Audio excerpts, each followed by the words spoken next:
Good morning, Living Water. I'm sitting here this morning drinking coffee out of one of my favorite cups. Somebody bought me this a few years ago, and it said, "I must ask you a question. Are you thirsty for some living water?" I usually drink coffee out of this cup in the mornings, so kind of ironic, I guess, or that we are on day 4 of our devotion out of John chapter 4. Remember, Sunday we challenged you to read a chapter a day, and by doing that, we would finish up on Easter Sunday morning. Days seem to be getting a little bit crazier, but remember, God's in control. We're all right. Can't wait to see what God's going to do through this opportunity. Not just a crisis, an opportunity that we're living in. So John chapter 4, I must ask you a question. Are you thirsty for some living water?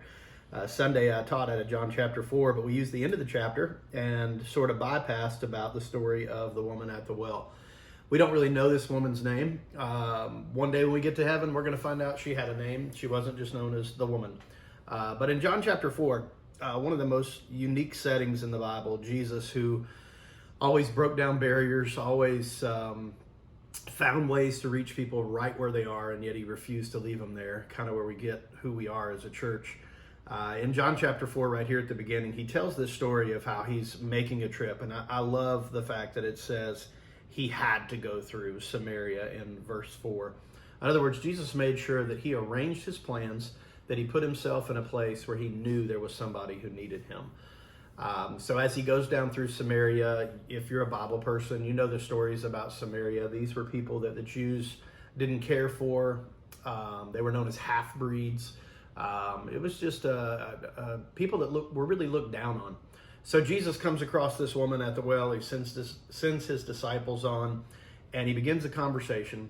It's noonday, which is not a good time for women to come and draw water from the well. They usually would gather together in the mornings, but there was something about this woman.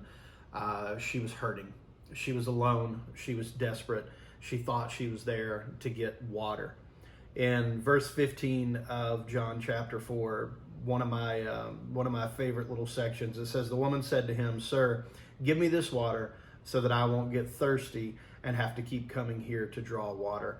It's interesting to me that this woman showed up to draw water when in reality she had showed up just one more time. Her entire life had been marked by failed relationships, by being rejected, by disappointment, and yet when she met Jesus this day, he wanted to let her know that there was something more than just this one trip of water.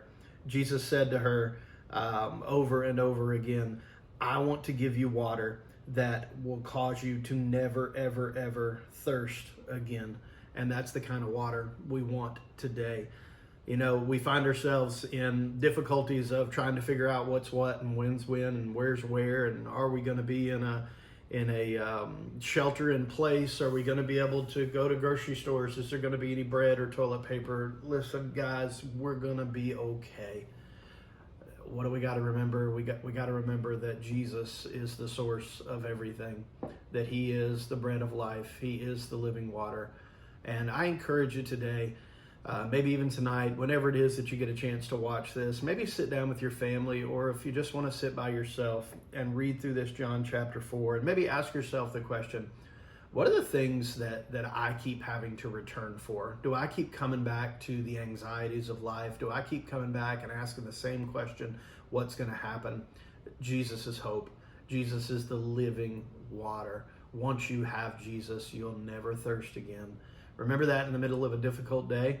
Read John chapter 4, John chapter 5 tomorrow. Keep on reading through this plan. Hopefully we can encourage one another. We can love one another.